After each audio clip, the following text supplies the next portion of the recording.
Beloved chosen one, listen, the final midnight call is echoing through the heavens. The last breath of 2025 trembles before you and heaven leans in. This is not another night of celebration, it is a sacred appointment. All creation is holding its breath as the unseen realm prepares to unveil what was hidden. You were not led here by curiosity, but by divine summons. For too long, you have carried the ache of being different. You tried to blend in, to silence your fire, but every attempt only made it burn brighter. That restlessness inside you was not rebellion, it was recognition.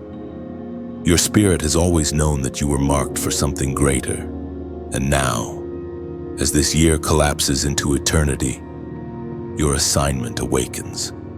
You can feel it in your chest, a trembling that is not fear but confirmation. The air itself seems charged, alive with messages from heaven. Angels are realigning destinies tonight. Promises that were delayed are finding their time, and your name has been spoken in the throne room. The ancient words recorded in the book of Joel, chapter 2, verse 28. Declare, and afterward, I will pour out my spirit on all people. Your sons and daughters will prophesy. Your old men will dream dreams. Your young men will see visions. That prophecy is unfolding right now through you. The spirit that hovered over creation now hovers over your life, breathing purpose into the ashes of your waiting. You have been crying out for clarity, and heaven responds tonight. It's time. Every closed door, every silent night, every unanswered prayer has led to this revelation. You were not being ignored, you were being prepared.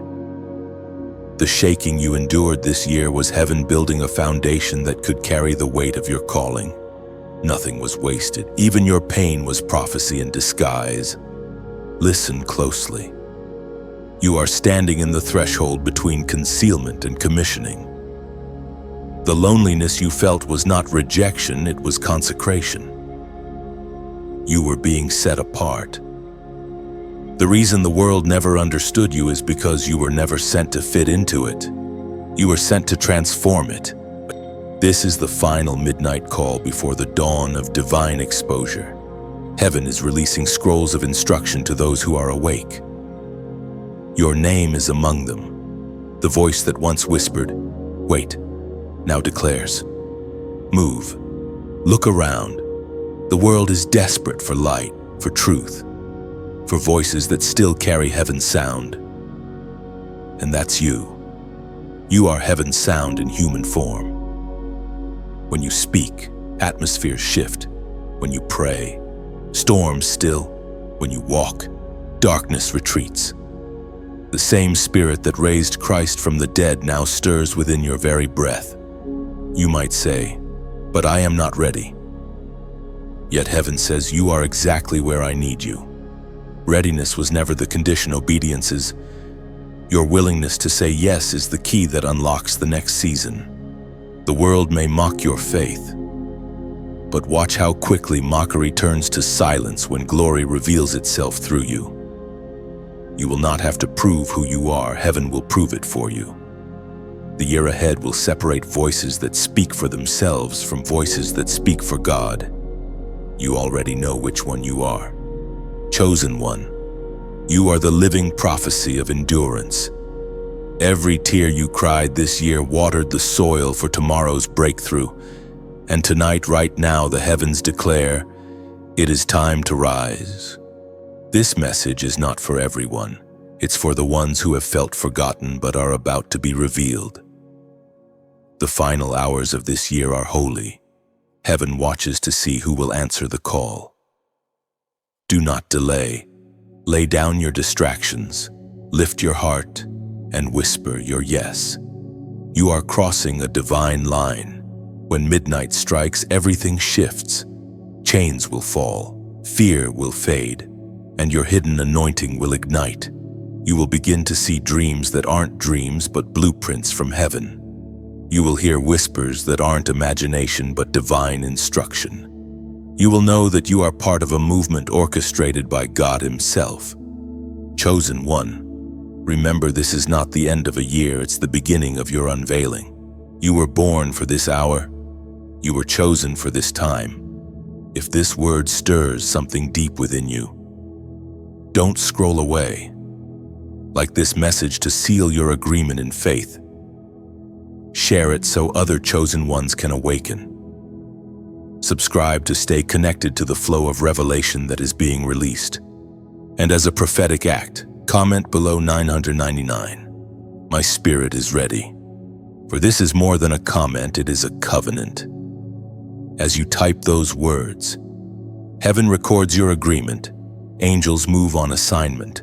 The veil between what you've prayed for and what you're about to see begins to dissolve. You are not waiting for revival anymore. You are the revival. Your obedience tonight writes history in the spirit. The heavens roar your name as a chosen one awakened at the threshold of a new era. You look back on this year, and the memories feel heavier than they should. The laughter that never quite reached your heart. The victories that didn't taste sweet. The days you smiled while your soul was still bleeding.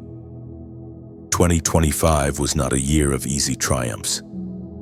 It was a battlefield disguised as ordinary life. There were moments you wanted to quit, but something inside refused. Something ancient, unexplainable, divine. You were being trained when you thought you were being tested. The heavens did not ignore your struggle. They recorded every breath you fought to take.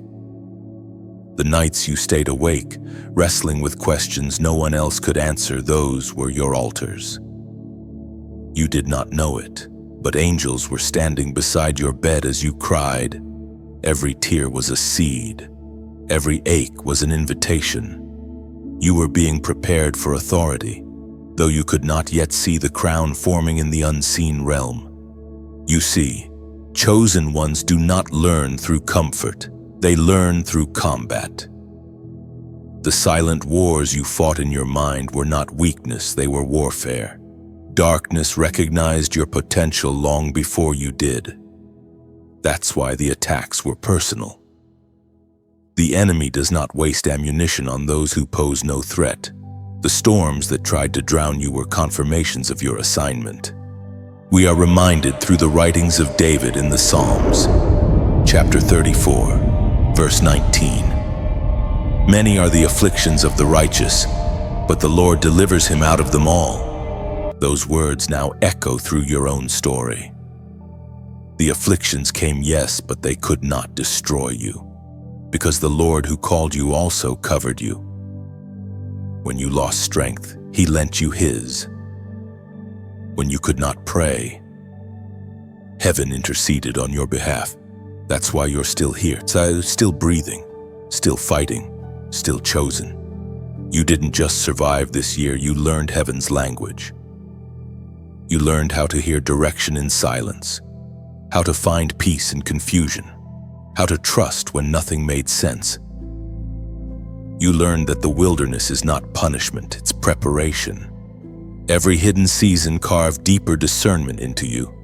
Every disappointment made room for divine wisdom. Remember those days when you felt overlooked. Heaven wasn't ignoring you. Heaven was watching how you handled obscurity. Because the way you handle hiddenness determines whether you can handle visibility.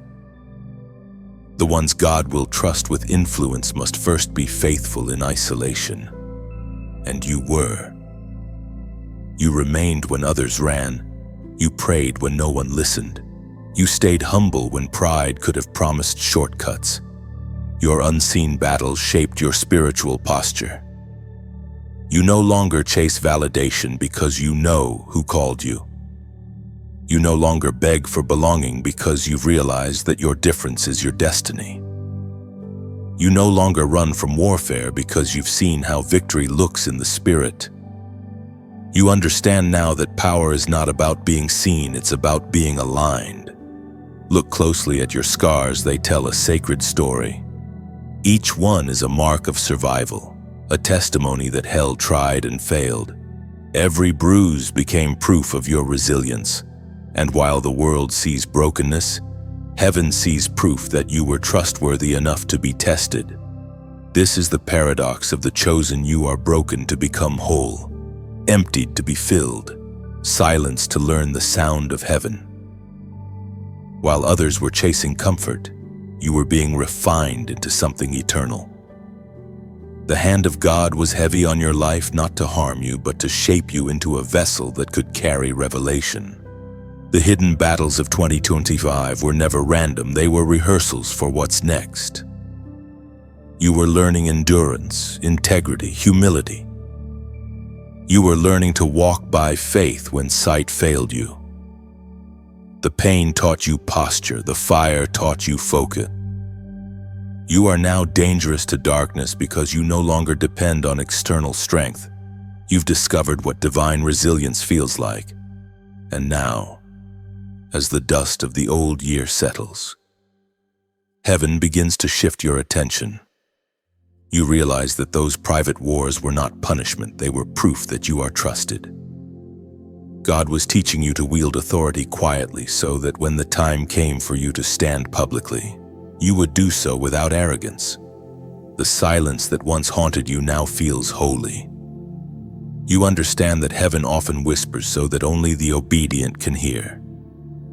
You have been trained to listen beyond noise, to sense the unseen, to perceive what others miss. This is the mystery of the chosen ones. They carry peace into chaos, hope into hopelessness, light into the thickest shadows. That is what your battles built. You didn't just endure this year, you evolved. You emerged with discernment sharper than before, with faith deeper than before, and with vision clearer than ever. The year of hidden battles is ending, but its lessons remain carved into your spirit. You now understand that nothing that broke you was wasted. Every wound became wisdom. Every delay became direction. You carry the authority of someone who has walked through fire and found God still faithful. There were moments this year when everything around you froze. Plans collapsed, doors slammed shut, and time seemed to stop moving. You thought it was failure, but heaven was orchestrating an interruption. When heaven pressed pause, it wasn't rejection, it was protection. You didn't lose momentum, you were being repositioned. The world measured your delay as defeat, but God called it divine suspension. You see, when heaven presses pause, it's not to punish you, it's to realign you. The noise around you had become too loud, the distractions too thick, and you began to forget who you were becoming. So heaven reached down, touched the gears of your timelines and said, "Wait, there's something I need to show you." At first, it felt cruel. You prayed for open doors, and instead you received silence. You cried out for answers, and instead you got stillness. But what you didn't realize then was that silence is the sound of heaven rearranging your steps. You weren't stuck. You were being steadied. The Spirit spoke through the prophet Jeremiah, chapter 29, verse 11. "For I know the plans I have for you, declares the Lord, plans to prosper you and not to harm you, plans to give you hope and a future." Those words were not written for someone else, they were written for you. The pause was proof that heaven still had a plan. You were being refined, not forgotten. Heaven was removing what could not go with you into the next season. The people who drifted away, the opportunities that fell apart, the relationships that faded, all of it was necessary.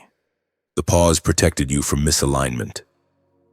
Because sometimes, the wrong yes at the wrong time can cost more than 1,000 no's.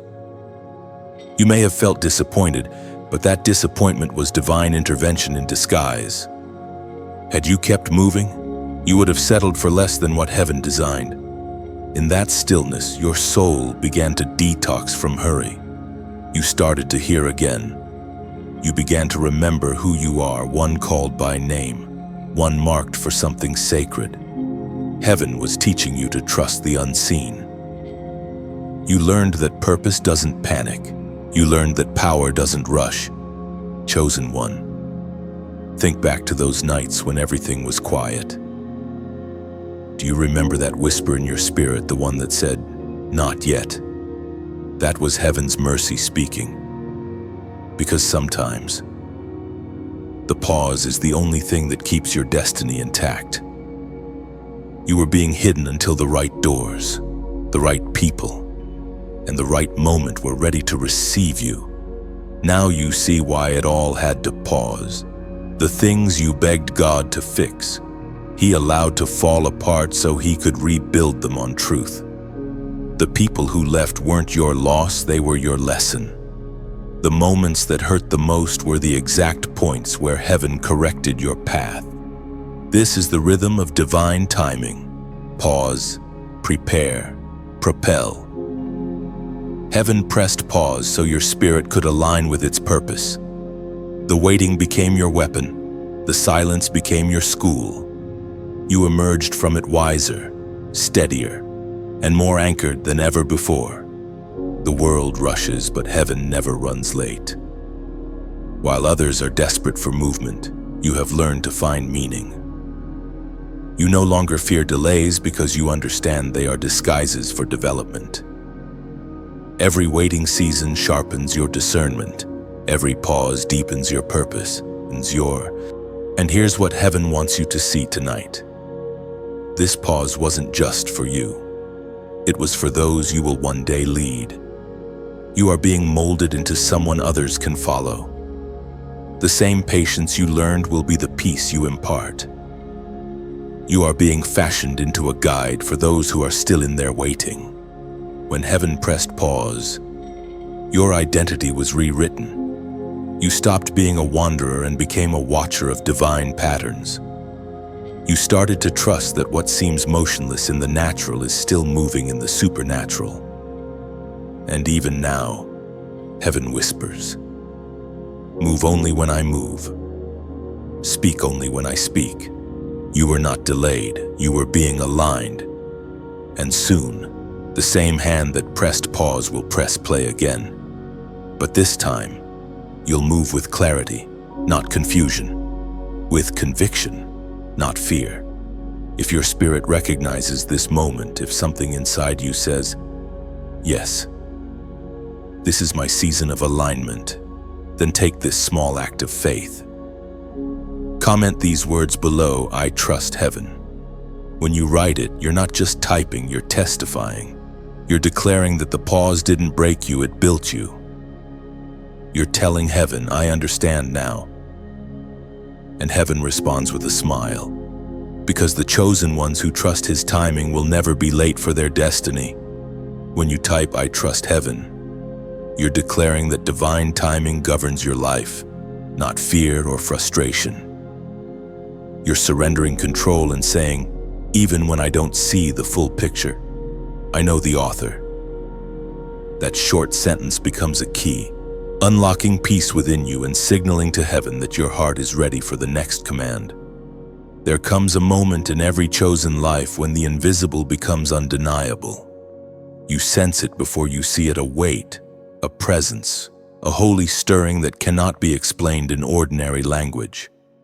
That is the mantle. It doesn't fall with noise or spectacle. It settles in quiet authority, clothing you with purpose that was written before time began. This year was not about loss, it was about inheritance. The mantle of the marked ones does not come through comfort, it comes through surrender. You have been walking through the refining fire, unaware that heaven was tailoring your armor. Every prayer, every lonely night, every heartbreak was a thread in the garment of glory being woven around your life. The voice of God thundered in the book of Exodus, chapter 19, verse 5. "Now if you obey me fully and keep my covenant, then out of all nations you will be my treasured possession." Those words were not spoken only to Israel on a mountain, they echo now over your spirit. Heaven still seeks those who will carry its presence with honor. You are that vessel. The mantle resting on you tonight is not fabric, it's fire. It doesn't make you famous, it makes you faithful. To carry a mantle is to carry weight, not the weight of fear or shame, but of responsibility. The weight of being seen by heaven even when ignored by earth. The weight of knowing that your actions ripple through eternity. It's the awareness that every step you take is watched by angels and recorded in eternal books. You are walking as one who bears a divine signature. Many desire the glory, but few are willing to bear the cost. The mantle is not for those who crave recognition, it's for those who crave righteousness. It's not a robe for decoration, it's armor for war. The marked ones do not blend into the background. They radiate light that darkness cannot counterfeit. And that is why you have felt the pressure intensify. The fire around you was never to destroy, it was to reveal. You didn't realize it, but heaven was preparing to transfer something sacred into your hands. The same spirit that rested on the prophets, the same authority that walked with apostles, now hovers over you, not to make you proud, but to make you purposeful. You are not an echo, you are an original sound. The mantle marks you as a carrier of divine continuity, God's will flowing through a human vessel. Remember when you felt the shift, the sudden awareness that your words began to carry more weight. Your prayers pierced deeper, your discernment grew sharper.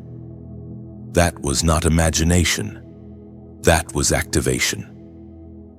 Heaven doesn't shout when it promotes. It simply increases your influence in silence. The mantle doesn't come with applause, it comes with assignment. To wear it is to walk differently. You begin to sense things before they happen.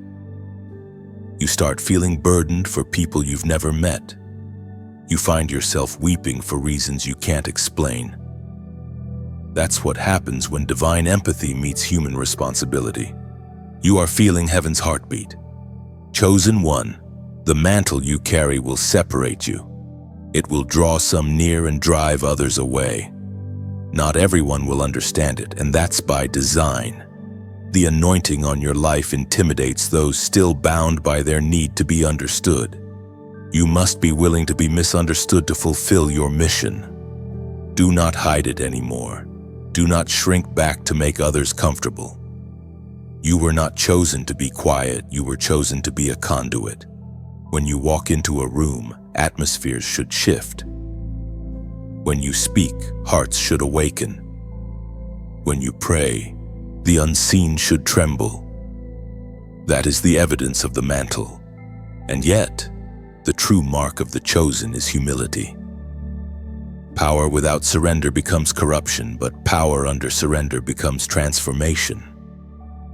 The greatest strength of the marked ones is not how loudly they command, but how deeply they obey.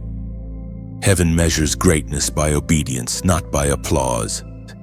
Every mantle carries memory. Yours carries the echoes of every battle you survived, every wilderness you endured, every yes you whispered when you could have turned away. The oil that rests on you now was pressed out of your pain. That's why you must guard it carefully, because it cost everything to carry it. As the night deepens and the world sleeps, heaven continues to dress you in silence. Cloaked not in fear, but in fire. Crowned not by men, but by mercy. And when dawn breaks, you will not need to announce it, the light will announce you. The mantle of the marked ones is visible to heaven and undeniable to darkness. You are not becoming chosen, you already are. And when the mantle fully settles, you will feel its warmth like sunlight after storm. It will not crush you, it will complete you. Every breath will remind you that you walk under divine commission. You are no longer searching for purpose, you are wearing it. Heaven has sealed your identity, and earth will soon witness the evidence. You can feel it in awakening, quiet but unstoppable. Something inside you stirs every time heaven whispers, Rise. You've carried this call since before you had words for it. Now, the sound of destiny grows louder, calling every hidden warrior to step into alignment. The prophetic remnant is awakening, and you are among them. For too long, you thought your sensitivity was weakness. You felt too deeply, saw too much, cared too strongly. But what you called sensitivity, heaven calls discernment. What others mocked as overthinking, God named intercession. You were wired differently because you were never meant to be ordinary.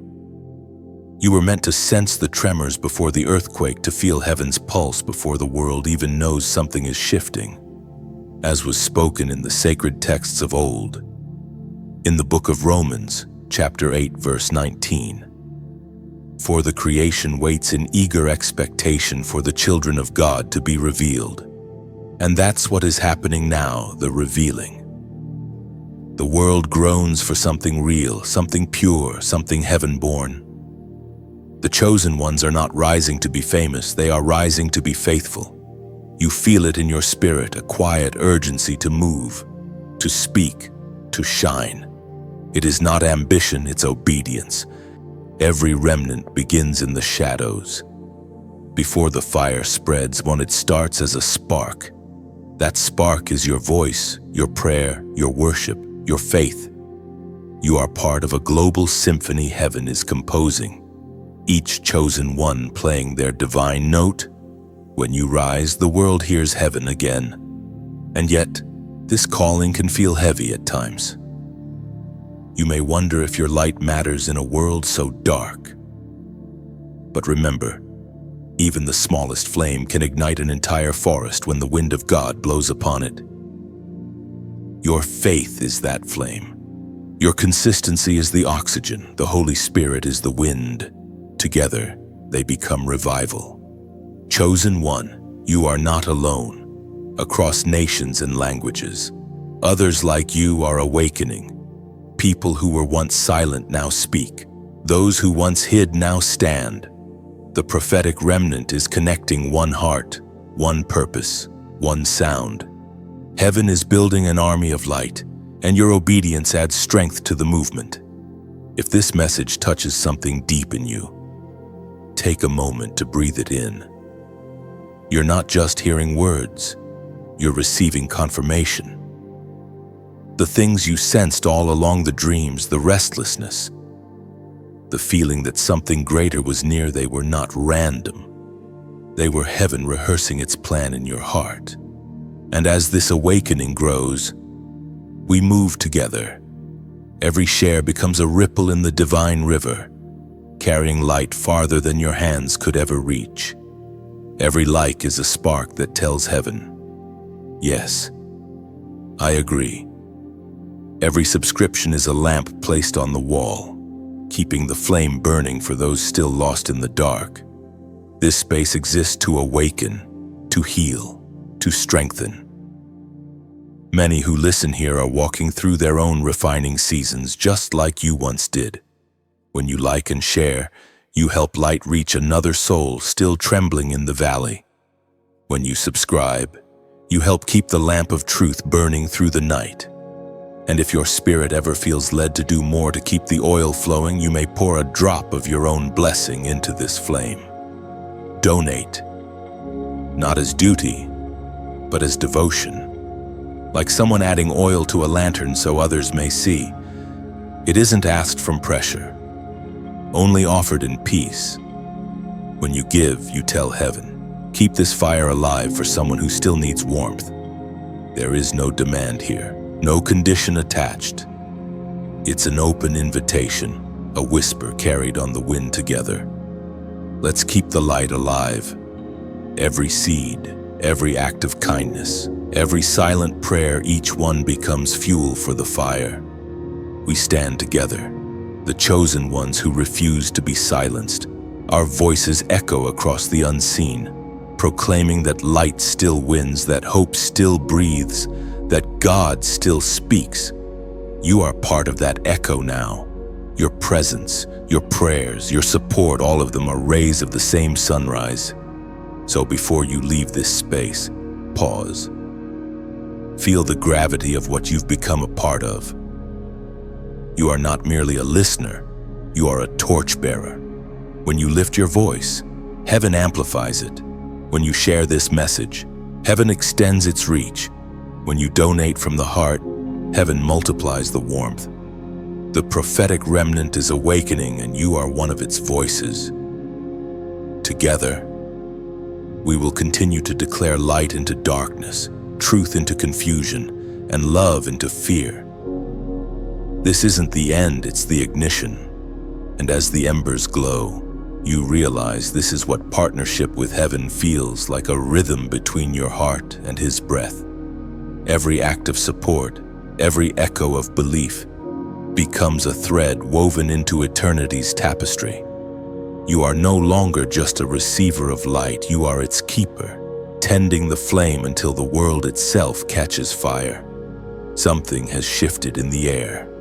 You can feel it not with your hands, but with your spirit.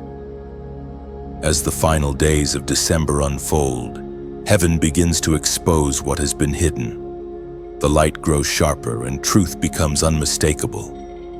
What was whispered in the dark is now echoing in the open. December's divine exposure has begun, and your eyes are being trained to see what others overlook. At first, it feels unsettling. You start noticing motives behind smiles, shadows behind praise, and truth behind appearances. You begin to see not through suspicion, but through revelation. Heaven is pulling back veils not to shame, but to set free. You realize now that exposure is not punishment, it is purification. It is mercy in disguise. The ancient words recorded in the book of Luke, chapter 8, verse 17, remind us, for there is nothing hidden that will not be disclosed, and nothing concealed that will not be known or brought out into the open. Those words now unfold before your very eyes. What once seemed unclear is now illuminated by divine light. You begin to understand that clarity is not always comfortable. God reveals not to destroy, but to direct. The truth you discover may sting, but it saves you from deception.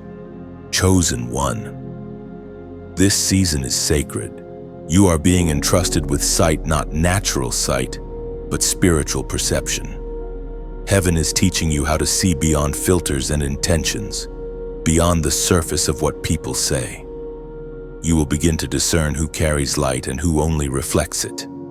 You will feel the difference between those who are sent and those who simply went. The exposure that surrounds you isn't only about others, it's also about you. Heaven is shining its light into your own heart, revealing corners that need cleansing. Don't fear it. The same fire that exposes also refines. When God reveals something in you, it's not to condemn but to heal, to remove what can't enter the next season. This is the month where pretenses fall away. Heaven is dividing illusion from authenticity. The people, habits, and mindsets that once blended together are now being separated by light. Every revelation has a reason. Every truth unveiled is an act of mercy. You might notice relationships shifting, opportunities closing, or paths changing. Don't panic. Heaven removes to make room. Exposure doesn't always look like chaos, it looks like correction. You are not losing. You are being protected. You are not being cut off, you are being cultivated. Take comfort in this: what God exposes, He also restores. What He brings into the light, He brings into alignment. Sometimes He lets truth rise to the surface so that healing can finally begin. The things that once confused you will soon make sense, and the silence that once scared you will start to sound like strategy. This is also a time to walk carefully. When you see more, you must love deeper. Revelation is not permission to judge, it's an invitation to intercede. You are called to carry clarity with compassion, truth with tenderness. Heaven reveals to you so you can restore others. not to wound them with what you know. The divine light now rests upon you like dawn breaking after a long night. The fog is lifting. The confusion that once clouded your steps begins to fade. You are learning to move by discernment, not assumption. Heaven is teaching you to trust what your spirit senses, even when your eyes cannot explain it. And now, as you stand at the edge of a new year, heaven whispers something simple yet powerful. Only the pure in heart will see clearly. So guard your heart. Keep your motives clean. Refuse to respond in bitterness when truth cuts deep. Let the light that exposes also enlighten.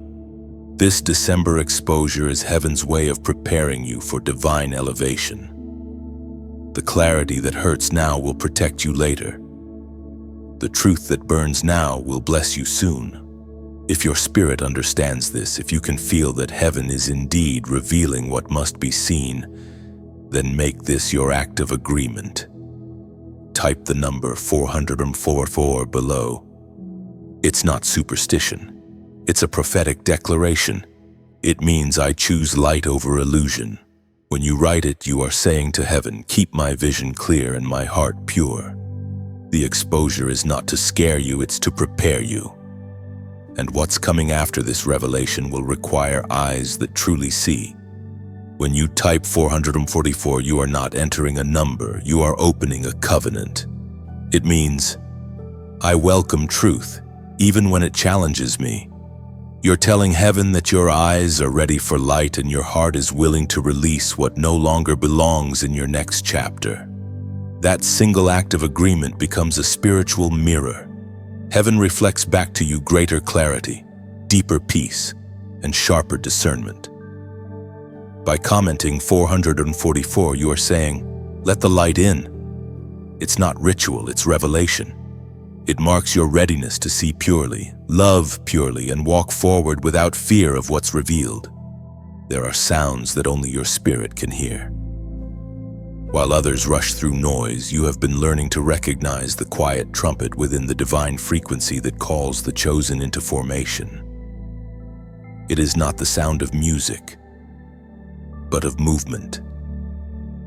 It stirs when heaven is about to shift the atmosphere. It awakens when your purpose is being summoned. You may not have realized it before, but that sudden pull in your chest, that whisper that comes without warning, that strange knowing that now is the time, that's the trumpet within. It doesn't call your ears, it calls your obedience. The more you listen, the louder it becomes, the more you respond, the clearer it sounds. Heaven speaks clearly through the words in the book of Revelation, chapter 3, verse 20. Behold, I stand at the door and knock. If anyone hears my voice and opens the door, I will come in and dine with him, and he with me. This is the rhythm of the trumpet, heaven calling, you answering. Not every knock is from opportunity, some are from destiny. The call you hear now is not one of chance, but of covenant. When God calls your name, He is not inviting you to comfort, He is inviting you to partnership. That sound inside you, the one that feels both urgent and peaceful, is how heaven communicates when something new is being born. It doesn't shout, it resonates. You can be in a crowd and still feel it humming through your chest like a secret melody. That's the frequency of obedience. You have heard it before. It's what told you to keep going when everyone else gave up. It's what whispered wait when your heart screamed run. It's what woke you up at 3 a.m. with tears in your eyes and purpose in your bones. That was never anxiety, it was announcement. Heaven was rehearsing your next instruction. Chosen one, the trumpet within is not just a message, it's a mirror. It reveals whether your spirit is aligned or distracted. If your heart beats in rhythm with heaven, the sound brings peace. If it clashes with fear or rebellion, the sound feels uncomfortable. It's not punishment, it's positioning. Heaven tunes your spirit the way a musician tunes an instrument before the concert begins. This inner trumpet calls you to alignment every day. It reminds you that silence is not absence, it's setup. It teaches you that waiting is not wasting, it's refining. And it proves that obedience is not about control, it's about trust. When heaven calls, it's because heaven has already prepared what's waiting on the other side of your yes. The world around you may not understand this call. They will say you're being too serious, too spiritual, too intense. But those who don't hear what you hear will never understand why you move the way you do. They can't feel the frequency vibrating in your spirit, commanding you to rise. You don't move by sight, you move by sound. You've reached a season where you can no longer afford to ignore the trumpet. Disobedience is no longer an option, it's too costly. Every instruction matters now. Every prompting counts. The voice that calls from within is your compass. You are being trained to respond instantly without hesitation, because soon, heaven will give commands that require speed, not explanation. Listen, do you hear it? It's faint, yet fierce. It carries no fear, only clarity. It's saying, prepare, align, be ready. The same spirit that spoke to prophets now whispers to you. The same sound that summoned warriors in ancient days now awakens the modern remnant. You are part of that frequency. And sometimes, the trumpet calls you not to do, but to become. It doesn't always instruct you to act, sometimes it invites you to transform. The sound says, "Be still and become who I said you are." That is the secret rhythm of the chosen movement birthed from stillness. Every trumpet blast in history has carried a message, some to fight, some to march, some to worship. Yours carries all three. You are being summoned to fight for your faith, to march in obedience, and to worship through surrender. That's the triad of divine command. The trumpet within is both call and confirmation. It assures you that heaven still sees you, still guides you, still believes in what you are becoming. It is heaven's way of saying, you are not forgotten, you are being formed. When you feel the stirring again, don't silence it. Pause. Listen. Let the sound settle into your bones. Let it direct your thoughts, your steps, your speech. The more you respond to that inner call, the clearer heaven's instructions will become. You were born with this frequency woven into your spirit. It connects you to divine timing, to supernatural intuition, to eternal alignment. The world calls it intuition, heaven calls it intimacy. So, when the trumpet sounds within you again, whether it's in the stillness of morning or the chaos of night, recognize it for what it is. Heaven knocking on the door of your obedience. Open wide. Respond quickly. The call has already begun. There is a reason why the darkness has watched you so closely. Every storm, every betrayal, every sudden wave of confusion, it was never random. The opposition you faced was not a reflection of your weakness. It was a reaction to your awakening. Darkness recognized your name before some people did. It saw the light you carried long before you did. The closer you moved toward alignment, the more intense the attacks became. And now you finally understand why. You were never fighting for attention. You were fighting for position. Every trial was meant to push you closer to your purpose. You didn't stumble into warfare, you were born into it. According to what is revealed in the book of Ephesians, chapter 6, verse 12. For our struggle is not against flesh and blood, but against the rulers, against the authorities, against the powers of this dark world, and against the spiritual forces of evil in the heavenly realms. That verse is not theory, it's your testimony. You've lived it. You felt the invisible resistance pressing against your peace, the strange heaviness that followed every step of progress, the sudden doubt that whispered just when you were about to move forward. Those weren't coincidences, they were confrontations. The darkness recognized that your awakening threatened its dominion. Chosen one, you carry something that terrifies the enemy clarity. When you see through deception, you dismantle its power. When you stand firm in peace, you disrupt chaos. When you refuse to fear, you strip darkness of its authority. That's why the attacks intensified after your awakening. They weren't random retaliation, they were proof of recognition. Do you remember those days when you could feel an invisible heaviness and couldn't explain why? That was spiritual warfare. The moment you began to align with heaven, you became visible in the unseen realm. Hell marked you not for destruction, but for observation. It studied you, hoping to find a weakness. But every time it pressed, it discovered something it couldn't predict: your endurance. You are still standing because heaven's seal is stronger than any shadow's strategy. The light within you cannot be extinguished, it adapts. When darkness surrounds you, your light doesn't shrink, it intensifies. That's why even in your hardest moments, you carried peace that made no sense. Strength that didn't come from you. It was heaven sustaining its vessel. The battle was never about your possessions, your job, or your relationships. It was about your revelation. The enemy doesn't fear what you have, it fears what you know. Once you realize who you are, no threat can move you. That knowledge alone is warfare's greatest victory. But there's something even deeper to this truth. The darkness didn't just recognize your name, it remembered your lineage. The light in you carries ancient authority. Your calling didn't start in this generation, it echoes from eternity. You are the continuation of a divine lineage of warriors, prophets, and restorers. That's why resistance meets you at every turn, because your obedience rewrites history. Every attack, every setback, every delay, it all has meaning.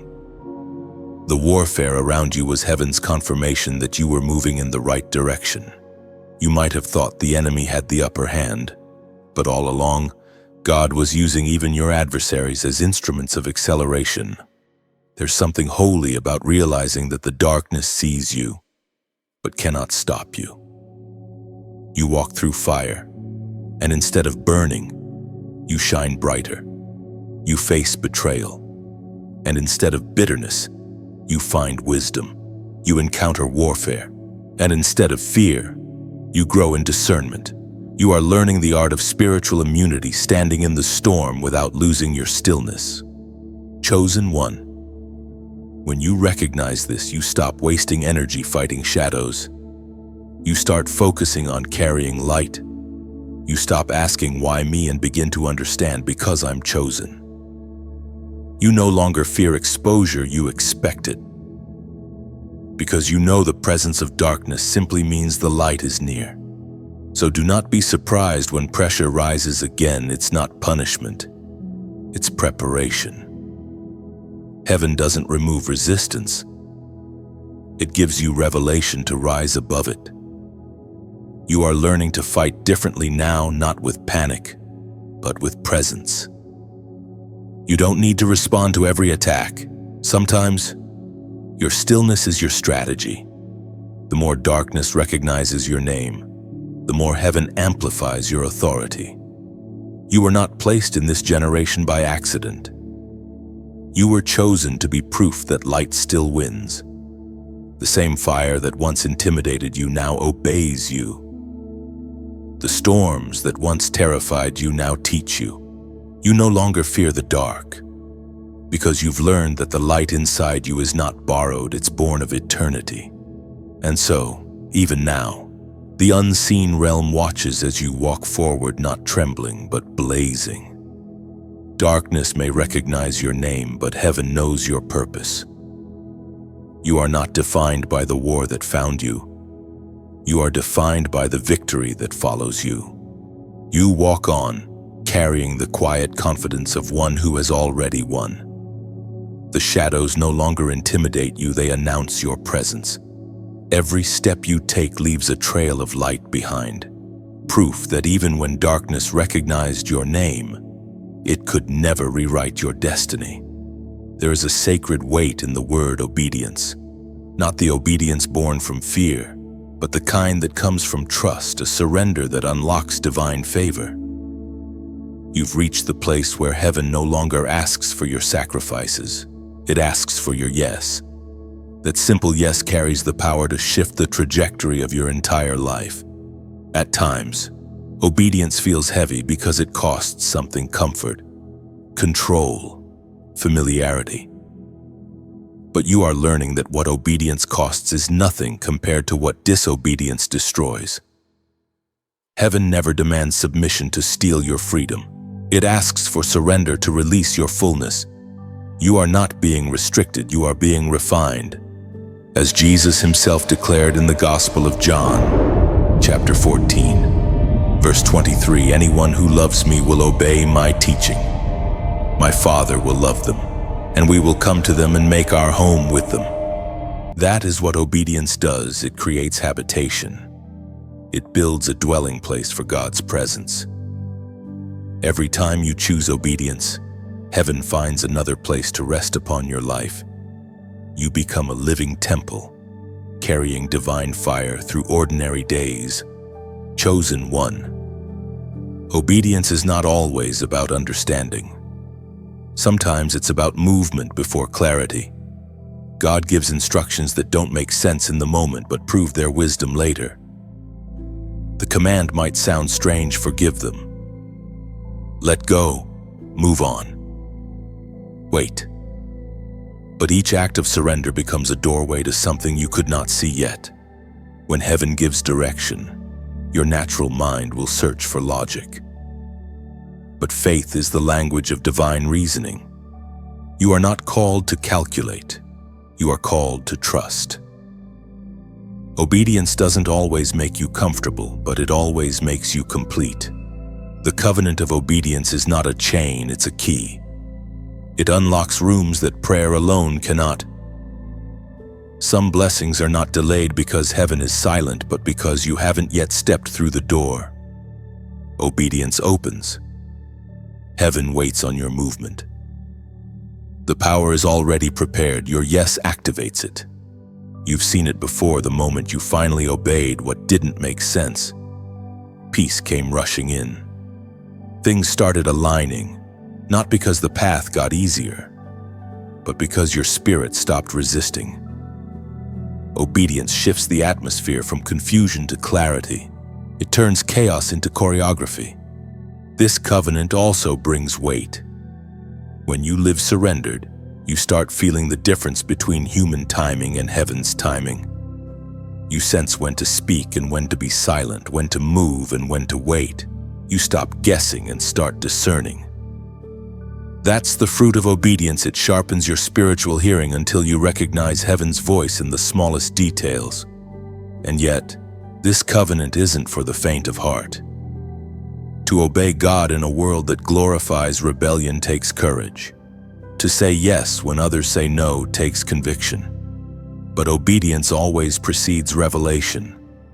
You will never see the full picture until you take the first step. Chosen one. You are standing on holy ground tonight. Heaven is watching to see how you respond, not to judge but to prepare the next instruction. If you've been sensing that quiet nudge to forgive, to release, to step away from what no longer carries life, trust that voice. It's not condemnation, it's calling. Heaven doesn't push, it invites. You are not being asked to be perfect, only to be willing. Heaven can work with weakness, it cannot work with resistance. The moment you say yes, angels move, doors unlock. Peace floods your heart, because obedience is not a performance, it's partnership. The covenant of obedience has always separated the chosen from the crowd. Anyone can believe, few can obey, but those who do will see what others only pray for. You are one of them.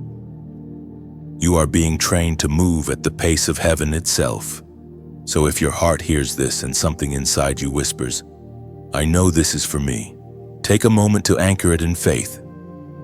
Comment these words below, I will obey.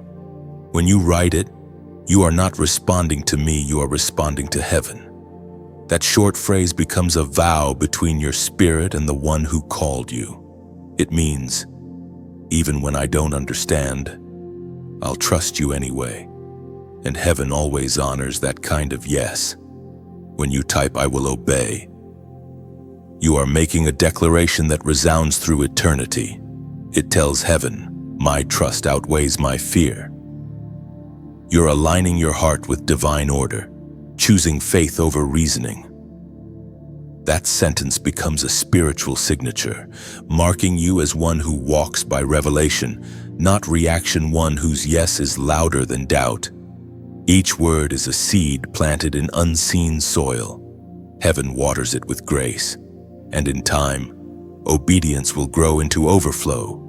By commenting, I will obey, you're not proving loyalty, you're inviting partnership.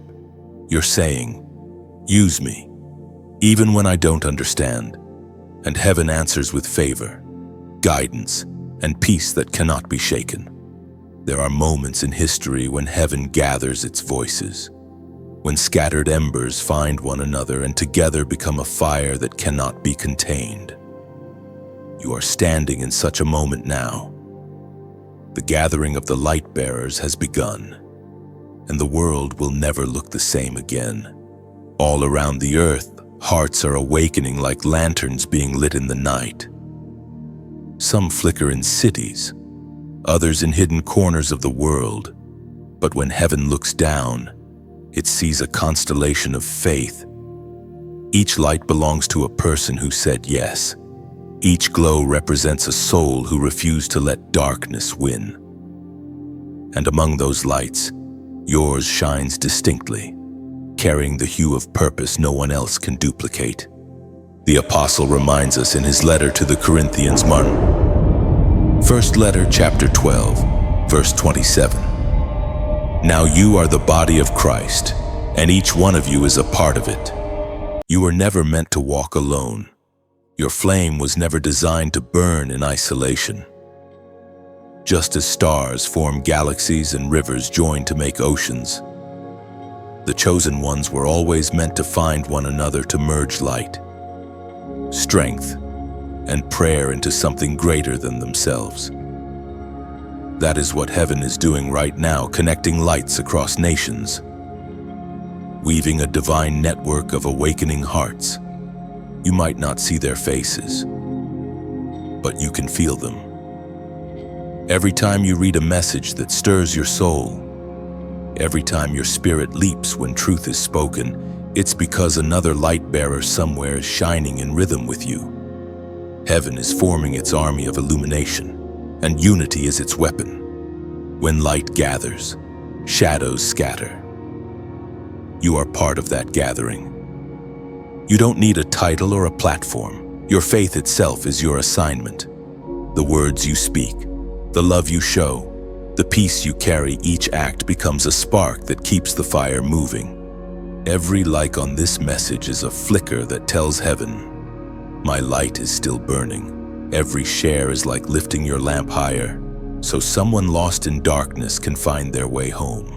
When you engage, you're not fueling algorithms, you're fueling awakening. This space was never meant to be entertainment. It's a meeting place for those heaven has marked. When you subscribe, you're choosing to stay within the circle of light, to keep walking alongside others who are learning to see clearly and live bravely. It's not an obligation, it's belonging, voluntary and beautiful. And as the light spreads, the cost of keeping it burning grows. The oil that fuels it must be replenished, not through force, but through love.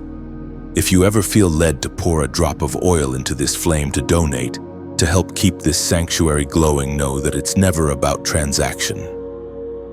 It's a quiet offering, like adding another candle to the altar. You give not because you must, but because something inside you says, this light needs to keep reaching others.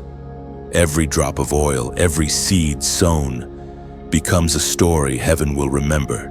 It becomes part of the eternal bonfire that darkness cannot quench. Imagine the warmth that spreads when light bearers join hands across distances, someone in a small room in Manila, another praying in Lagos, another weeping in Sao Paulo, all of them connected through the same invisible flame. When you give, you're not sending money, you're sending warmth. You're saying, let the fire go on. There is beauty in voluntary generosity. It's the difference between giving because you have to and giving because you believe in something bigger than yourself. This space lives on faith and shared purpose. Each act of kindness, each prayer whispered, each donation quietly offered, it all becomes oil that keeps the lamps glowing through the long night. You, dear light bearer, are not just part of a movement, you are its heartbeat. When your faith connects with another's, heaven hears harmony. When your hand helps lift the flame, heaven records gratitude. When you choose to stay, engage, and support, you're saying to the darkness, we are still here, and we are not going out. The gathering of the light bearers is not measured by numbers, but by sincerity. It grows through love, through obedience, through unity. Every time you lift your light, you invite someone else to believe again. So pause for a moment and feel it, the invisible warmth between souls who have never met but share the same divine fire. That's the beauty of this gathering. Your like is a spark. Your share is a bridge. Your subscription is a promise. Your donation is a lamp refilled. Together we are keeping the night bright until dawn comes. The fire will not fade, because hearts like yours continue to tend it not out of duty, but out of love. And as the flames weave across continents, heaven watches the glow rise higher. You are part of a living mosaic of light, different colors, same fire. Every gesture, every act of love keeps the embers alive. The darkness cannot understand it, yet it trembles every time you choose to shine. There comes a point when heaven decides that the chains holding you no longer serve your growth. The restraints that once kept you safe now keep you small. That is when divine intervention steps in, not softly, but decisively. You can feel it now, like the first crack of dawn breaking through a prison wall. The breaking of earthly chains has begun. At first, you don't even realize it's happening. You sense a restlessness rising inside, a quiet dissatisfaction with what once felt enough. You begin to crave freedom, not rebellion, but release. The spirit inside you starts tugging against invisible bonds, whispering, "You were made for more." It isn't ambition, it's remembrance. Your soul is remembering its original design, unbound, unafraid, unstoppable. Heaven speaks through the writings of the prophet Isaiah. Chapter 58, verse 6. Is not this the kind of fasting I have chosen, to loose the chains of injustice and untie the cords of the yoke, to set the oppressed free and break every yoke? Those words carry power, not poetry. God never intended for his chosen to walk shackled by fear, guilt, or the opinions of others. The chains you've worn were never forged in heaven. They were built by experience, by disappointment, by people who couldn't see your worth. But God has seen every link, every weight, and now, one by one, he is breaking them. You can almost hear it, the sound of iron snapping, the echo of captivity collapsing. It's not just a moment of spiritual relief, it's a full-scale exodus. The things that used to intimidate you no longer have authority. The patterns that kept you circling the same mountain are dissolving. The addictions, the self-doubt, the fear of being misunderstood, they are losing their grip. Freedom doesn't arrive with fireworks, it comes with understanding. When you realize that the prison door was never locked, you stop begging for release and simply walk out. That's where you are now. The Spirit is guiding you through the open gate, whispering, You don't belong in cages built by yesterday. This breaking is not chaotic, it's holy. Heaven is strategic in its liberation. God breaks chains when he knows you've learned what captivity came to teach. Some of your greatest wisdom was born behind those bars. The pressure made you discern. The confinement made you pray. The pain made you listen, and now, that wisdom becomes your armor. Chosen one.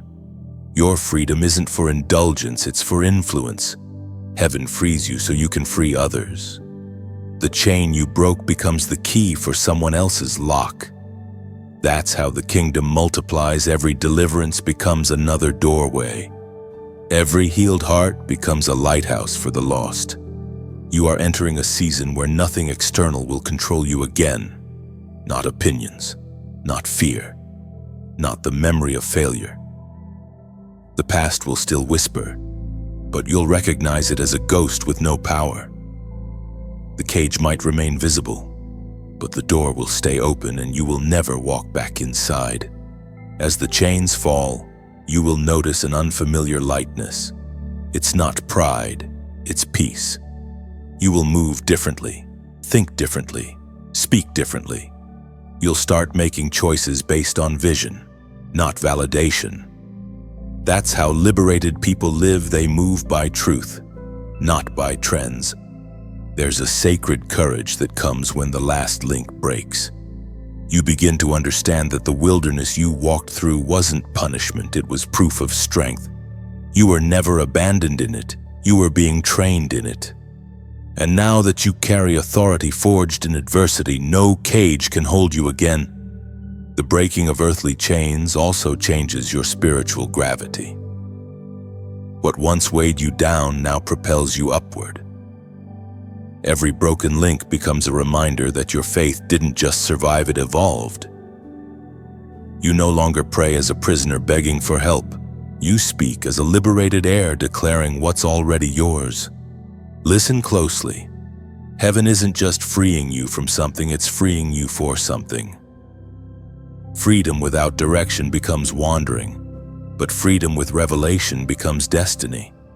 You are being commissioned into a new level of authority, one that carries both gentleness and power. You will set others free not through sermons but through presence. People will sense peace around you and find release within themselves. This liberation is final. You don't have to rehearse the pain anymore. You don't have to explain your past. You don't even have to prove your change. Freedom is its own evidence. Heaven has signed your release, and the chains that once named you no longer exist. So walk forward now, light, unbound, and whole. Carry your scars as proof that grace works. Let every step echo with the sound of liberty. The world will hear that rhythm and recognize it as heaven's victory marching through human form. You are free indeed. Freedom now breathes through your very being. Every inhale is strength. Every exhale is release. You walk not as one escaping chains, but as one who has outgrown them forever. You can feel it, the air itself seems to hum with completion. The patterns that once repeated endlessly are finally breaking. The lessons that felt unfinished now make sense. Heaven is closing one chapter not with sorrow, but with ceremony. This is the season of completion, the moment where endings transform into beginnings. The Word of God declares in the book of Philippians chapter 1, verse 6, being confident of this, that he who began a good work in you will carry it on to completion until the day of Christ Jesus. Completion is not about perfection, it's about fulfillment. It's when heaven says, this part is done. You've learned what you needed to learn. It's not failure, it's graduation. The delays, the detours, the waiting, they all led here. You are standing in a divine closing ceremony, and heaven is handing you the seal of readiness. This is the moment symbolized by 1212, the number of divine alignment and supernatural order. It represents the meeting of heaven and earth, spirit and purpose. faith and manifestation. When you see 12:12, heaven is whispering, "You're walking in my pattern now. What I've written for you is unfolding exactly as I planned." Completion feels like both relief and release. It's when you look back and realize the prayers that once seemed unanswered were actually being refined. It's when the wounds that hurt most become sources of wisdom. The same situations that once made you weep now make you grateful, because you see the purpose hidden within the pain. Chosen one, you are not losing, you are completing. Heaven does not end things to empty you. It ends things to equip you. Every goodbye, every ending, every closure you've faced recently is an echo of divine precision. God does not make mistakes with timing. What he finishes fully. This stage of your journey is sacred. It's the moment before rebirth, where the soil of your life is being cleared for fresh planting. Don't mourn what's leaving. Bless it. Thank heaven for every season that has served its purpose. Because to carry what is finished into what is new would be to weigh down destiny with memory. Completion also brings clarity. Suddenly, things you once tolerated feel too heavy to keep. Conversations you once craved now drain you. Spaces that once felt safe now feel small. That is the evidence that heaven has matured your spirit beyond its old surroundings. You are being upgraded, not uprooted. The prophetic pattern of 12:12 is heaven's assurance that endings and beginnings are synchronized. One door closes at the same moment another opens. You are stepping into divine timing where nothing is random. Everything now connects your waiting, your pain, your growth, all threads of one perfect design. Completion is also healing. It's where you stop fighting old battles, stop rehearsing old stories, stop reopening old wounds. You accept what was, honor what is, and anticipate what will be. It's the peace that comes when you finally stop asking why and start saying, "Thank you. Chosen one, stand tall." You are graduating from a season that others did not survive. You've learned endurance, discernment, and surrender. Heaven has witnessed your perseverance and now declares, "Well done." You are ready for what's next, not because you've mastered perfection, but because you've mastered trust. And now heaven invites you to seal this moment in faith. When you type the number 12:12 below, you're not just commenting, you're declaring alignment. You're saying, "I'm in sync with heaven's timing. I release what's finished, and I welcome what's prepared." This number carries the vibration of divine order, 12 representing governance, doubled to signify heaven's establishment on earth. When you write 12:12, you're telling the unseen world, "I am ready for divine order in my life. I walk in rhythm with destiny. I align with heaven's perfect design." It's not ritual, it's revelation. It's not superstition, it's surrender. You're marking the moment heaven finishes what it started. Completion is not the end of your story, it's the end of delay. The circle is closed and a new spiral begins. You have walked through the fire and come out gold. Now lift your eyes. Chosen one, the dawn of what's next is already glowing. When you type 12:12, you're agreeing with heaven's calendar. It's your way of saying, "My seasons are in your hands." You're aligning your steps with divine sequence, trusting that every ending is an introduction to something better. That number becomes a seal of timing, your faith locking into heaven's rhythm, your heart declaring that you are ready for completion, alignment, and the peace that follows obedience. Each digit whispers its message, one for unity with God, two for partnership, and together, 12E12 becomes a bridge heaven and earth in agreement over your destiny. When you write it, you're not chasing luck, you're choosing order. You're telling heaven, "I am in position."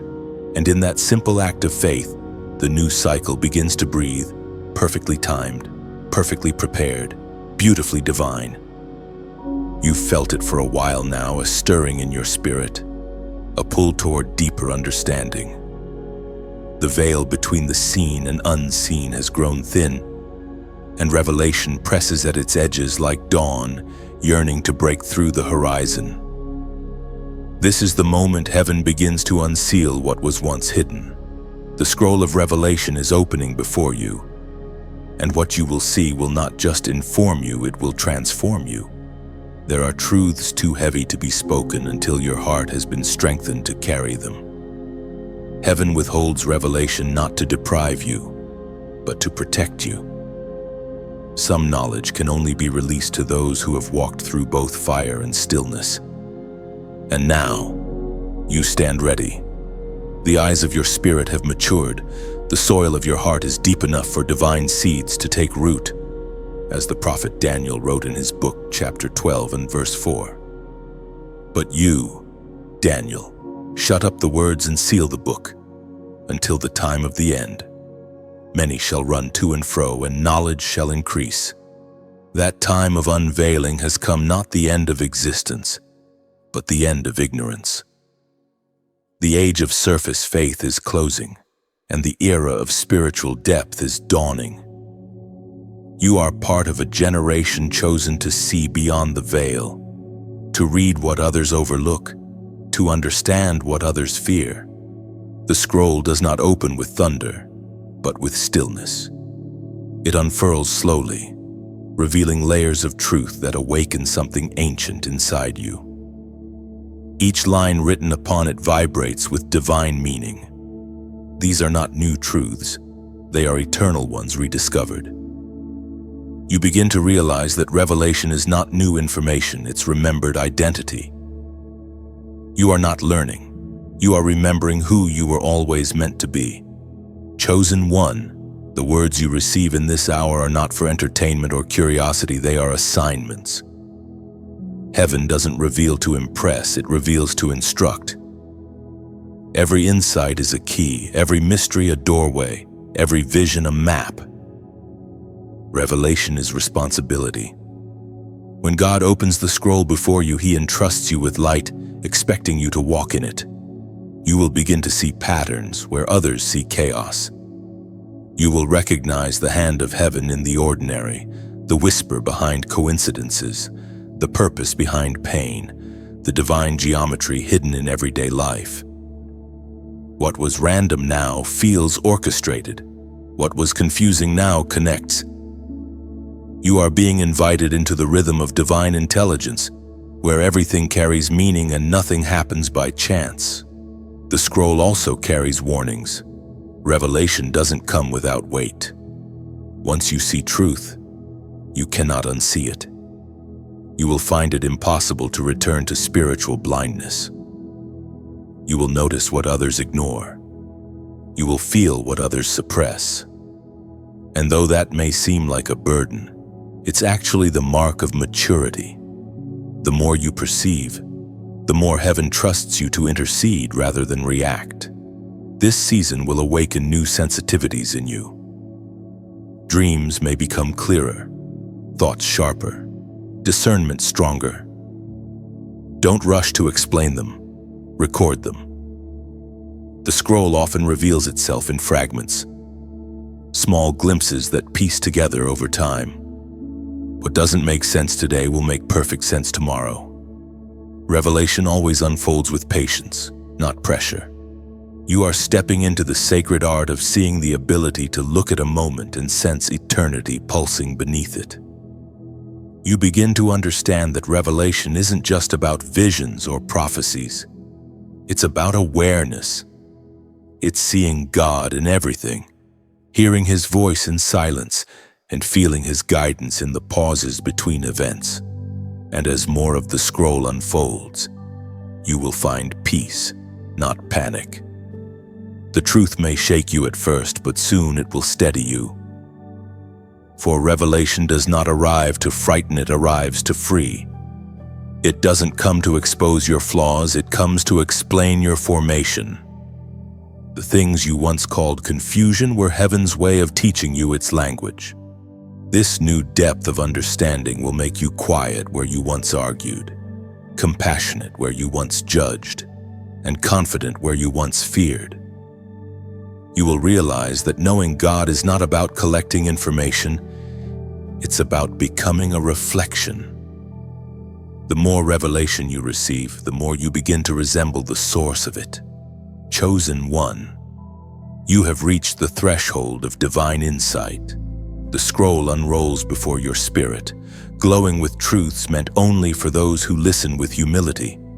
You have been tested, purified, and prepared for this unveiling. What you carry now is not opinion, it is illumination. And soon, what you have seen in secret will become the light that guides others home. And when the final line of the scroll touches your spirit, you'll understand it was never about discovering something new, but remembering something eternal. Revelation restores what time tried to erase. You become both reader and message, carrying divine truth not as knowledge, but as living flame igniting awakening wherever your footsteps fall. The light that reveals also divides. As the veil lifts and truth steps forward, not everything or everyone can stand beneath its brightness. What was once comfortable begins to feel heavy. What once seemed pure begins to tremble under exposure. This is the reckoning of the pretenders, the hour when authenticity becomes the only language heaven understands. You have likely begun to notice it already. The voices that once sounded confident now echo hollow. The smiles that once looked warm now carry shadows behind them. Heaven is turning the lights on, not to humiliate, but to clarify. This is not punishment, it is purification. God is cleaning his house, separating substance from show, devotion from performance, light from imitation. As Jesus warned in the Gospel of Matthew, chapter 7, verse 15. Beware of false prophets who come to you in sheep's clothing but inwardly are ravenous wolves. That warning rings louder in this era than ever before. The world has learned to mask manipulation as ministry, charisma as calling, and popularity as proof of power. But heaven cannot be fooled by polish or presentation.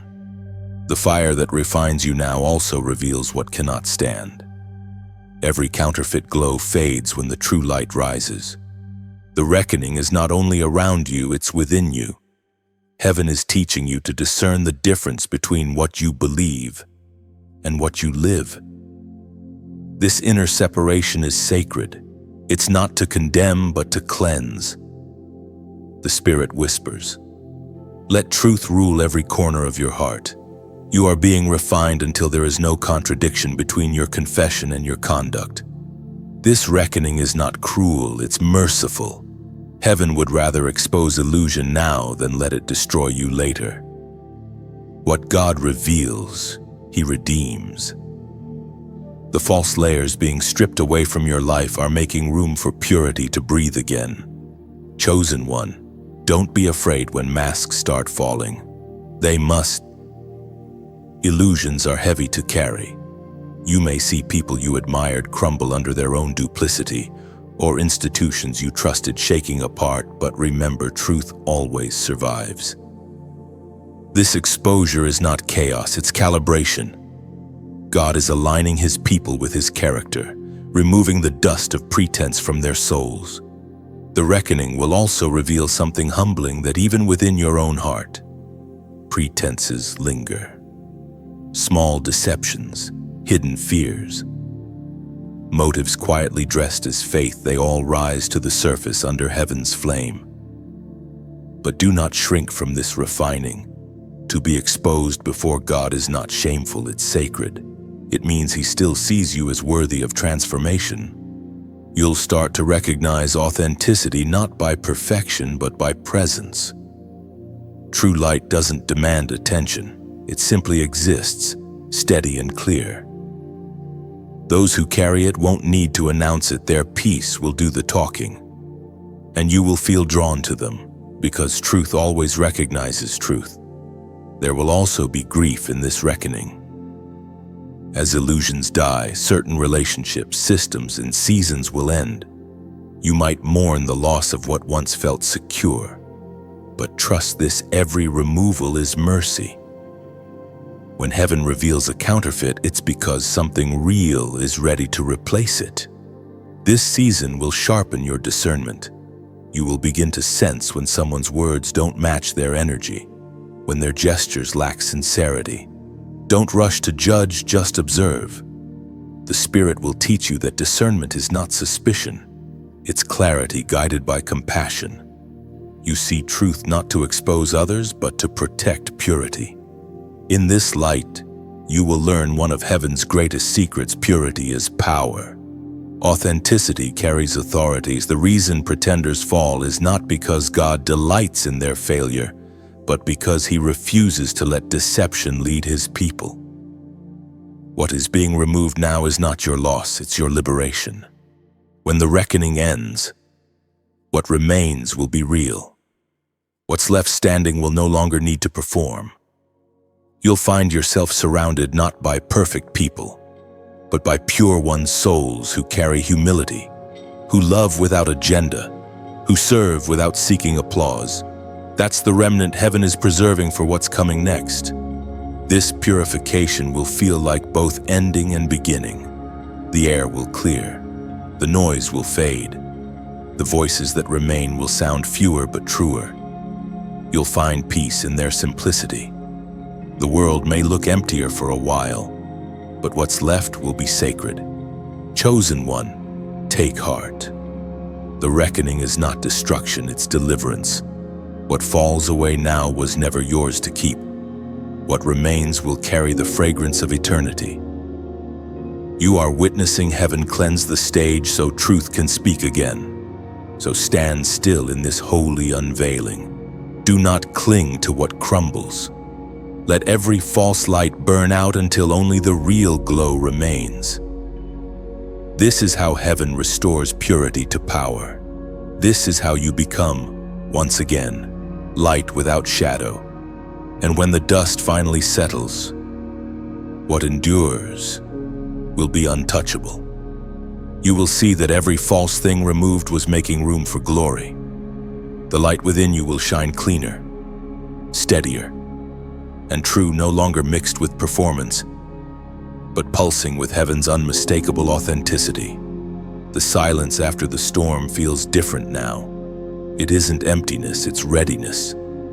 You sense heaven's whisper returning, softer this time, but heavier with purpose. The time for watching is over. The time for leading has come. You've spent seasons listening, learning, and waiting. But now the command echoes through your spirit: arise and lead. You were never chosen just to witness light, you were chosen to carry it. Leadership in heaven's language doesn't look like dominance. It looks like service that glows. It's the art of holding the flame high enough for others to see without burning your own hands. Heaven trusts you with this because you've walked through the shadows without losing your heart. The Spirit spoke through the prophet Joshua. Chapter 1, verse 9. Have I not commanded you, be strong and courageous? Do not be afraid, do not be discouraged, for the Lord your God will be with you wherever you go. That verse is not a suggestion, it's a commissioning. Heaven has been preparing you not for applause, but for impact. The strength you forged in the fire is now the strength you'll pour into others. The light you carry isn't ornamental, it's medicinal. You were healed so you could heal. Leadership begins quietly. It doesn't arrive with trumpets, it begins with decisions. Small choices, choosing peace instead of panic, forgiveness instead of fury, patience instead of proving your point. Each time you choose light, heaven takes note. You're not simply existing anymore, you're guiding. You're showing the world what grace looks like in motion. And yet, chosen one. Leadership can feel lonely. The higher you climb, the fewer voices you hear. The view is breathtaking, but the air grows thinner. That's why heaven connects you to others walking the same path, voices that remind you you're not alone. Every time you like this message, think of it as striking a match in the dark, one small flame saying, "I'm still here, I still burn." Every share becomes the breeze that carries your flame farther, lighting paths for souls you may never meet. When you subscribe, it's not to follow a person, but to remain in the circle of warmth, like returning each night to the same campfire where the chosen gather. This space was never meant for noise. It's a sanctuary for light bearers learning to breathe again. If you ever feel led to donate, imagine placing one more log on that sacred fire, not out of duty but out of devotion. Each gift becomes warmth for another soul still trembling in the cold. Giving is not payment, it's partnership, the quiet act of saying, "Let this flame keep burning." And yes, even a comment can carry eternity in it. When you leave your words, it's as if you're adding another star to the constellation, small, steady, eternal. Maybe it's just a heart, a word, a prayer, but heaven reads between every line. The act itself becomes a whisper, "I am part of this light." There's beauty in that. You're not feeding a system, you're feeding a fire, not obeying a demand, but responding to resonance. This is what voluntary love looks like. It breathes without needing to be told. The chosen rise not as celebrities, but as servants, leaders whose crowns are invisible, whose strength is gentleness, whose authority is love. You will lead not by shouting, but by shining. People will follow your peace before they ever hear your words. Your stillness will speak louder than sermons. The call to lead is not about hierarchy, it's about harmony. Heaven's design for leadership is a circle of light, not a pyramid of power. Each person shines in their own place, and together they form constellations of purpose. You are one star among many, guiding travelers through the night. Chosen one. The world is aching for such light. It has seen enough false fire. It needs flames that heal, not harm, leaders who lift, not lord, and heaven has decided you are ready. The anointing that once felt like a burden now fits like breath. You will walk into rooms and peace will arrive first. You will speak softly and hearts will open. That is divine leadership, the kind born of humility and sustained by love. So as you stand in this new mantle, let your leadership be a living offering. If your heart responds, breathe out your yes click. Share or give not because you must, but because you believe. Each motion is prayer. Each gesture is praise. Together we keep the fire alive, free, voluntary, eternal. The air feels heavier now, as if heaven itself holds its breath. You can sense it, the shift, the division, the quiet sorting of souls. This is not chaos, it is clarity. The final separation has begun, the great distinction between what was planted by truth and what was sustained by illusion. You stand now in the valley where the wheat and the chaff part ways. This moment has been prophesied since the beginning. It is not a punishment but a purification, not wrath but resolution. For every age that comes to maturity must shed what no longer bears fruit. Heaven never cuts without cultivating, never divides without purpose. What is false falls away so that what is real can finally flourish. Heaven spoke long ago through the words of Matthew, chapter 13, verse 30. Let both grow together until the harvest, and at that time I will tell the harvesters. First collect the weeds and tie them in bundles to be burned. Then gather the wheat and bring it into my barn. That harvest isn't far away, it's happening in spirit right now. You can feel it when you look around, hearts growing restless, motives being revealed, truths once hidden now shining like gold in sunlight. Heaven is bringing everything into the open, not to shame but to separate. The distinction is subtle yet unmistakable. Peace will cling to some, while confusion clings to others. Those who carry light will be drawn upward. Those who cling to shadow will drift apart. You may already sense the distance forming. Certain conversations feel heavier, certain connections weaker. People who once walked closely beside you now seem to fade into the background. Don't chase them. This is not rejection, it's realignment. Heaven moves you away from imitation so you can stand among the authentic. The final separation is not cruelty, it's calling. The separation also happens within you. Parts of your old self are being sifted, the thoughts, habits, and attachments that once served you but now drain you. You may feel the tension between your spirit and your flesh, between your new nature and your nostalgia. Let it happen. The spirit is pruning you so that only truth remains. Every part of you that refuses surrender is being lovingly released. Chosen one, this process feels painful because it's holy. It's heaven taking you by the hand and saying you cannot carry everything into the dawn. The wheat in you, the faith, the obedience, the wisdom will remain. The chaff, the fear, the resentment, the illusion of control will burn away quietly. The fire is mercy disguised as discomfort. The separation also comes with silence. There are fewer voices around you now, and that's intentional. Heaven removes the noise so you can hear the whisper. The absence of people isn't emptiness, it's preparation. You are being positioned for precision, tuned to hear God without interference. This is where the chosen learn to walk alone before leading the multitude. As you walk through this valley, remember, separation is not about superiority, it's about stewardship. God is not lifting you to make you higher than others. He's setting you apart to preserve what's sacred in you. Wheat cannot grow if it stays entangled with weeds. The soil of your destiny demands purity.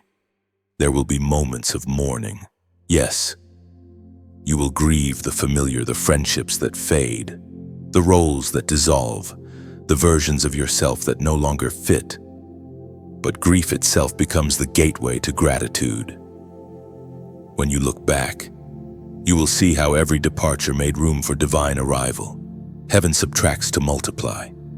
You are not losing people, you are finding purpose. The ones meant for your next season will recognize your light and draw near without you having to call. They will speak your language, share your rhythm, and walk beside you with reverence for what God is doing in you. They are not replacements, they are reinforcements. The final separation is not the end of connection. It's the beginning of purity and connection. You will no longer form bonds from fear or need, but from purpose. You will no longer tolerate counterfeit peace just to avoid loneliness. The silence around you will no longer feel empty, it will feel alive. This is the holy divide, the gentle, deliberate parting that precedes resurrection. The chaff drifts away on the wind, and the wheat remains, golden and ready. Heaven gathers what's true, and fire consumes what's false. And in the center of it all, you stand refined, radiant, real, chosen one. Lift your head. The separation is not meant to break you, but to bless you. The noise is leaving so clarity can stay. What remains after this fire will be unshakable, unmovable, unmistakably divine.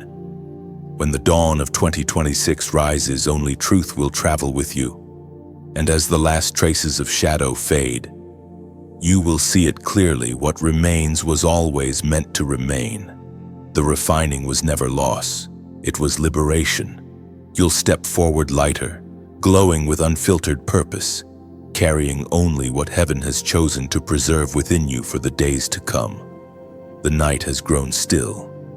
The final hour of the old year leans into silence, and heaven waits for your next breath. This is not an ending, it is a coronation.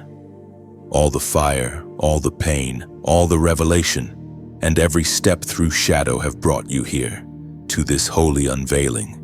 You stand before the gates of a new era, clothed not in exhaustion, but in glory. The coronation of the chosen has begun. You were never meant to crawl into 2026 carrying fragments of who you were. You were meant to enter it crowned with who you've become. The wilderness did not wither you, it crowned you with wisdom. The storms did not strip you, they anointed you with authority. Every tear became oil. Every scar became proof of endurance. Every prayer became a jewel in your unseen crown, as the Apostle Paul wrote in his second letter to Timothy. Chapter 4, verse 8. Now there is in store for me the crown of righteousness, which the Lord, the righteous judge, will award to me on that day, and not only to me, but also to all who have longed for his appearing. That promise now stretches across time to touch you. You are stepping into divine recognition not from men, but from heaven itself. The crown you receive is not made of gold or gems. It is woven from obedience, from humility, from faith that refused to die. It rests invisible upon your head, yet its weight feels real because authority always carries weight.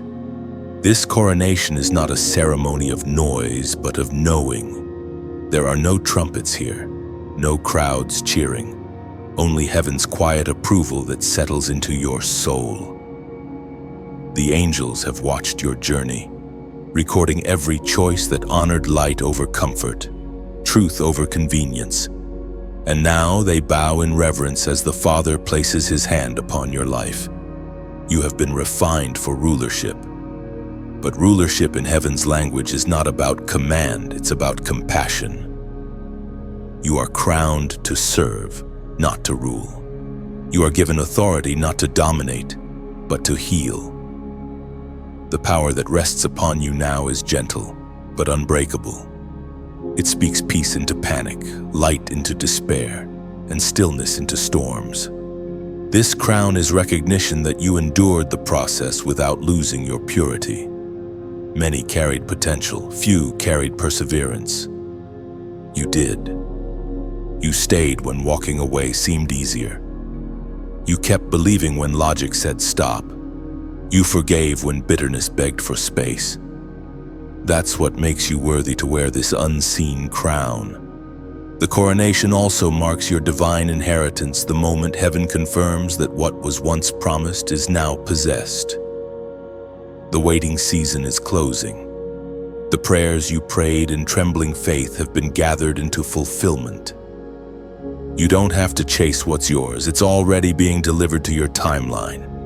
And yet, this crowning moment carries quietness.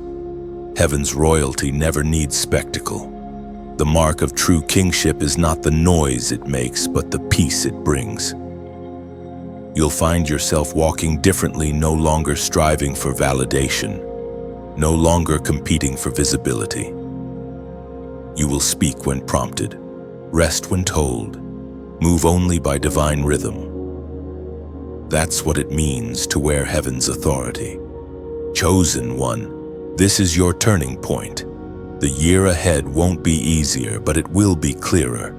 You will see where to plant, when to move, and how to lead.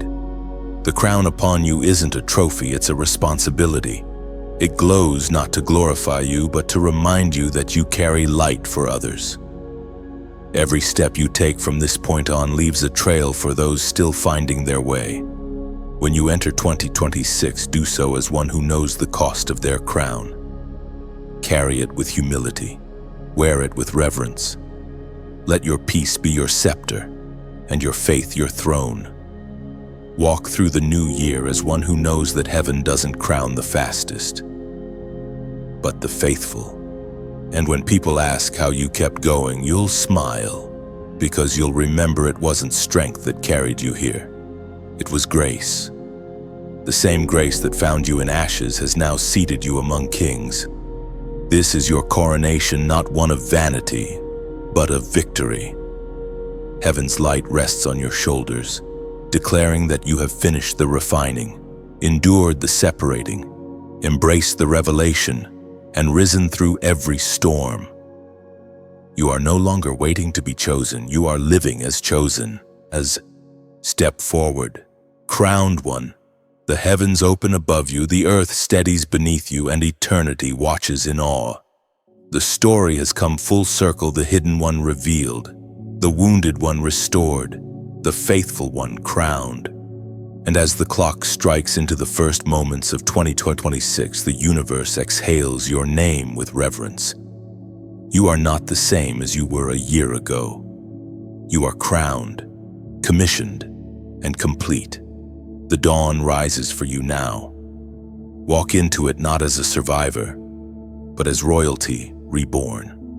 The light now settles across everything you've walked through, 17 chapters of revelation, refinement, and renewal. You've reached the end, but it doesn't feel like an ending. Does it?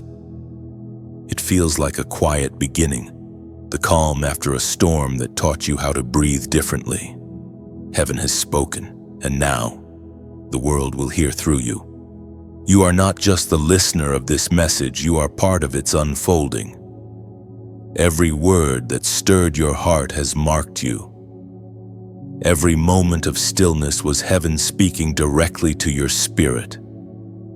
You are the continuation of this story, and the flame that now burns in you must travel onward. When you like this message, think of it as sealing your chapter with light, a simple act that says, I carry this forward. When you share it, imagine you're releasing a spark into someone's darkness, a whisper of hope they didn't know they needed. When you subscribe, it's not about numbers, it's about connection. It's like returning to a campfire that never goes out, where chosen hearts gather to keep the light alive. And if your heart feels led to do more, to donate, to help keep this flame burning, let it be a love offering. A drop of oil that keeps the lamp glowing for someone still searching. There's no pressure here, only purpose. What you give freely, and heaven multiplies it quietly, turning generosity into guidance for another soul. Finally, take a moment to breathe. Let gratitude fill your chest. You've walked through words of awakening and come out radiant. The story isn't finished, it's passing into your hands now. Leave a comment below, not for applause, but as a sign that you are part of this movement of light. Write a word, a flame, a prayer. Whatever rises from your heart will become part of the eternal echo of the chosen ones. And so the message continues through you, through us, through every spark that refuses to fade. The fire lives on.